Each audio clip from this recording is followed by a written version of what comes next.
What about a person like me, a mother of three, living in a rent house that rent raise every 3 months? I am very uncomfortable.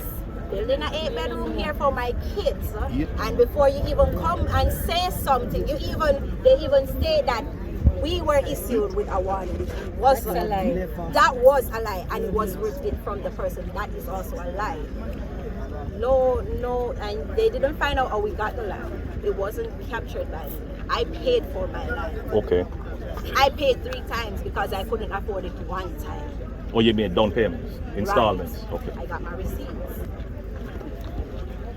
When we examined the situation, we only acted when we were certain that certain steps were taken. So we had the evidence of the posting of stop orders.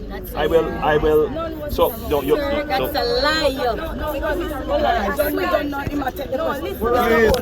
Please. I'm going to just respond to her very quickly, and then a Allow lady the there. lady's question to be answered. Right. Please.